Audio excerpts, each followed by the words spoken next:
Uma coisa que é muito legal a gente tratar também no podcast, falando de segurança do trabalho, é a questão de EPI. Se tem algum EPI que é obrigatório para qualquer caso, ou se o EPI entra somente quando encontra-se um risco e precisa reduzir esse risco ou até buscar eliminar. Uhum. Porque é que nem você falou, às vezes num ambiente de trabalho tem lá cento e poucos decibéis, tem o ruído, não tem como fazer um isolamento acústico, não tem como tirar o risco. Ah, vou colocar tampão. Então, por que que o funcionário que usa tampão, que reduz ou mitiga o risco, ainda faz jus a um adicional ou não faz jus? Eu queria que você falasse um pouquinho mais sobre esse mundo de EPI. Sim. Tudo começa pela identificação do risco, né? Então, técnico de segurança, um Não tem nenhum que é engenheiro. obrigatório. Obrigatório EPI? É, Não, obrigatório não. nenhum. Não, que é obrigatório. Depende do risco. Então, você foi no ambiente de trabalho. Identifiquei risco. Eu identifiquei que vamos falar de um acabador de marmoraria, tá? Ele faz o corte na serra, ele passa um acabamento de cola, ele passa verniz. No processo de corte, sobe aquelas poeiras que ele inala. Ele trabalha em Ele pé. trabalha em pé. Bom, mexe com produto Pô, químico. você já falou todos. É. Você falou o risco, aí é legal enquadrar. Físico, isso. Então, o ruído da máquina.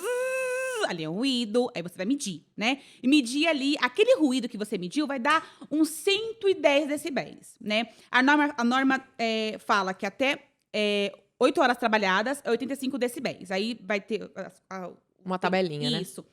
E aí tem os EPIs que atenuam aquele risco. Aí é um trabalho mais técnico. Mas, se ali naquela medição deu 110 decibéis, não quer dizer que aquele funcionário ele está exposto a 110 de ruído durante a jornada de trabalho dele de 8 horas, né? Então, pontualmente, quando ele faz aquele corte, deu 110. Mas ele não está o dia inteiro cortando peça, né? Geralmente não. Aí você vai fazer vai ver qual que é a frequência daquilo. Porque às vezes ele não, mas tem uma mesa do lado dele que o cara só corta a peça. Ele passa o dia inteiro cortando Sim. para os outros fazerem acabamento. É. Aí tá todo mundo exposto ao Sim, ruído. ao grupo, a gente chama de GHE, grupo homogêneo de exposição, né? Mas a gente vai avaliar, porque cada empresa é cada empresa. É muito difícil Sim. ver uma marmoraria o dia inteiro cortando peça. Sim. Ele corta de manhã, à tarde ele faz o acabamento, faz a pintura, carrega e leva pro cliente. Geralmente é assim, mas aí cada caso é um caso. Então eu identifiquei que deu 110 decibéis. O que é mais fácil? Enfia a EPI no funcionário. Manda ele usar o protetor concha, que atenua mais, ou tipo plug, acabou, registro, acabou. E eu fazia muito isso. No começo da minha vida aí de técnica, eu falava, fornece EPI. Tá com poeira, fornece a máscara. Até que o jogo virou contra mim. E aí, quando começou quando começou o Covid, o que a gente teve que usar? A máscara. Quem gosta de usar máscara, gente? Aquela máscara, pra mim, era o ó do Borogodó. Usar aquela máscara dentro do ônibus, dentro de lugares fechados, não conseguia respirar. E aí Todo mundo vivenciou o que esse o pessoal que vive. esse pessoal vivenciou. E eu sempre passava no meio das obras, cadê a máscara? Cadê a máscara? Não sei o quê. E aí, quando eu comecei a usar máscara, eu falei, gente, mas que situação terrível. É horrível usar máscara. A pele fica fica oleosa, e aí aparece um monte de espinha. Fora aí você não os consegue caras com respirar. barba, que aí... Com barba. E o óculos? Eu sou ceguinha se eu não usar o meu óculos, aí embaça tudo. É horrível. Então, eu comecei a entrar, porque até então eu era técnica de segurança de escritório, né? E técnica de segurança de escritório não conhece a realidade de um peão, de um funcionário lá no chão de fábrica. Não conhece. E aí, quando eu me igualei a eles, Meu, que eu falei, legal você não. abordar assim, Kelly. É. Tô aqui assim, ó. Dá um close na minha cara. Tô assim, ó. Quando Porque é muito legal você ver uma consultora que pega na dor mesmo. Pega e na fala, dor. é muito fácil falar o que a lei prevê.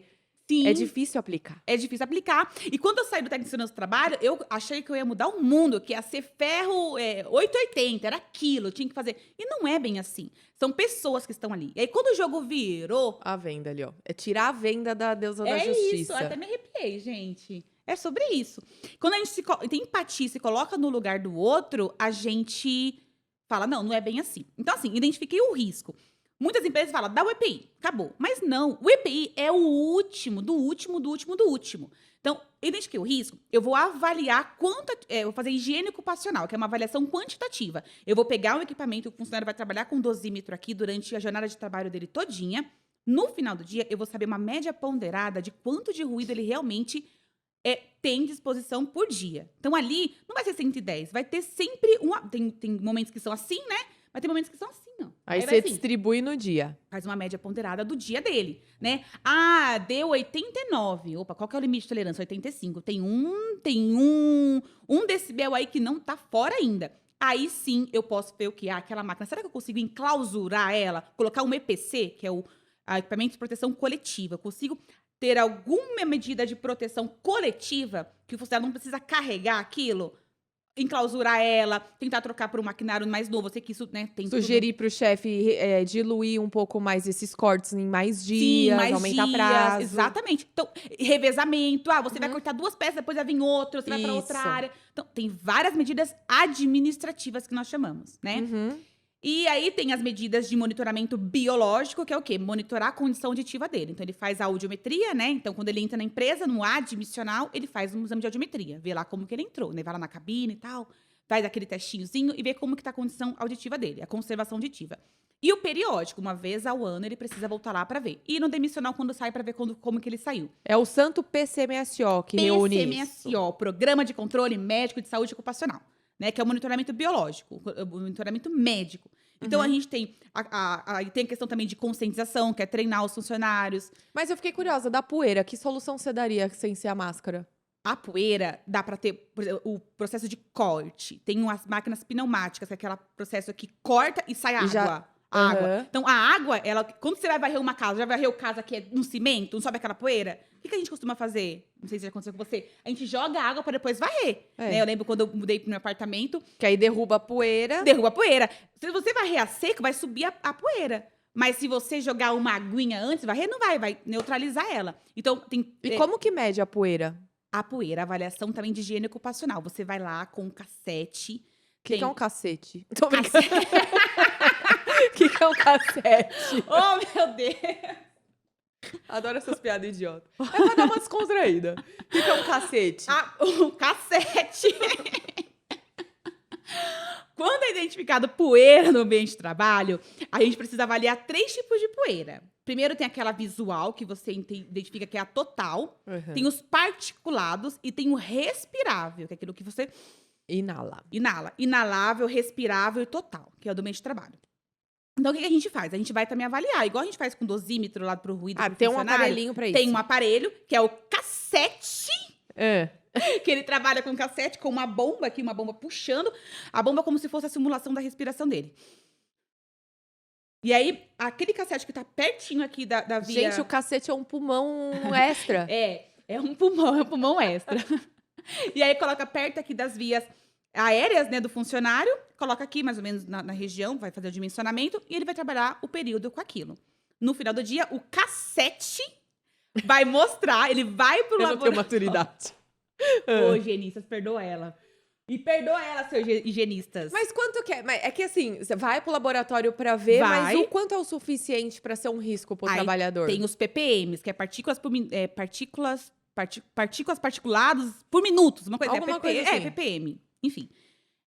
E aí tem o limite de tolerância, né? É NR15, que é a tabela de insalubridade, vai dizer qual é o agente, os agentes de exposição e qual que é o limite de tolerância para aquilo. Mas vamos dar exemplo pro pessoal entender. Por exemplo, aí o pó, o de lixar a unha, aquele pozinho que solta, aquele pó já é o suficiente ou não? Não. É uma coisa mais pesada. É mais pesada. Aí, a mesma coisa o ruído. O ruído é 85, que você Limite de falou, né? tolerância, isso. Então, 85 é um pouquinho mais alto que um aspirador de pó. Sim. Mas aí a pessoa não fica o dia inteiro com aspirador de pó. Então você vai olhar a Sim. identificação do risco e a frequência dela. É só pra pessoa ter noção do quanto é esse volume. Por exemplo, as pessoas falam 100 decibéis. Como eu vou saber se no meu ambiente de trabalho é mais que 85, que é 100? Então, é só pra fazer uma analogia. Pra vocês terem noção, essa questão de limite de decibéis, até para zonas, assim, a zona urbana, a zona residencial, zona comercial, zona mista, limite de poluição sonora... Tem vez que você vai medir com decibéis, o latido de um cachorro ultrapassa. Sim. Se a gente tivesse um decibelímetro, pena que eu não trouxe o meu, podia ter trazido, né? Ia ser legal. Já ia dar aqui nossa conversa, que eu falo muito alto, né? Diga-se de passagem, uns 90 decibéis. Ia dar, assim, alguns picos, né? Se eu pegar alguns picos, Uhum. dá 90 decibéis. Ou seja, o que ela tá falando é que às vezes alguns barulhos vão ultrapassar isso, que é Sim. natural. Tá vendo? Uhum. Ela fala com 90 decibéis. É. Eu tô com ela 2 horas no dia. Se eu tivesse com ela todo dia, e você tem alguma funcionária que trabalha com você todo dia, o dia inteiro? Tenho. Você dá EPI pra 6 horas, ela trabalha 6 horas por dia. Ela quase tem que usar EPI. Olha lá. Ela só não tem EPI porque ela trabalha só 6 horas. Se ela trabalhasse 8, eu tinha que dar. Beijo, Fabrícia! Olha lá. É tipo, gente, será que eu tenho que dar algum EPI pra Ana? Pode ser. É bem possível. Vou fazer uma avaliação aqui de higiene O EPI ocupacional. dela vai ser um tampão de ouvido pra não me ouvir mais. Oh, meu Deus, tadinha. Ela me ouve. Você fala que você fala muito, eu também falo muito. Eu falo muito, eu falo alto, eu sou escandalosa. Mas você tem descendência italiana? Porque o meu marido é todinho assim e é um nato italiano. Eu não posso falar muito, né? Porque eu não tenho descendência italiana. E olha a situação ali. Uma tá lelé, já tá com os miolos fritos. O outro tá careca, porque eu já fiz perder todo o cabelo. E o Fábio só não tá isso porque ele tá de fone. Até que me ouviu, ó. Ele tá editando, ele tá de fone. Ele tá de olho. Ele ali. fica de fone. Só que aí, Fábio, vamos usar a situação aqui ao nosso favor do assunto. O bichinho, para se concentrar na edição, muitas vezes fica com o heavy metal lá no Nossa. teto. Se amanhã ou depois ficar surdo, não foi aqui. Não, foi aqui. Aí é um problema, hein, seu Fábio? Oi? Oi? Ela nem Ela não ouve. tá nem Ele me nem ouvindo. ouve. Alguma coisa tá errada aqui. Eu vou vir aqui um dia passar um dia de trabalho Aí você aqui. dá uma bronca nele. Ou dá uma bronca. Neles, né? Neles, pode deixar. Tô brincando. Mas Ai, é isso. gente. Aí, quando a gente faz toda essa parte de avaliação, a gente coloca todas as medidas que antecedem o EPI, não teve jeito. Eu preciso neutralizar aquele EPI. Aí sim eu vou colocar o protetor auricular, vou colocar uma máscara, vou colocar um os óculos. empresários, eles acham mais barato dar o EPI do que trocar a máquina. Exatamente. Só que eles têm que ter a consciência que o EPI não é só dar a luva, o tampão, a máscara, ponto. É que nem você tá falando, tem que registrar, ainda mais agora com PGR. A Edivânia veio aqui, você conhece a Edi? Conheço, de... Ela veio aqui pra gente falar de PGR, a gente tem um podcast praticamente só sobre PGR. Uhum. Lá tem que ter todo o inventário Uhum. bonitinho do número. Cada tampão, cada máscara, cada EPI tem um número de registro que precisa ser entregue para Exatamente. órgãos públicos, Uhum. né? É inventário de risco, o plano de ação, o cronograma de ação de cada risco que você levantou. Então tem que ter ele tudo bonitinho ali registrado.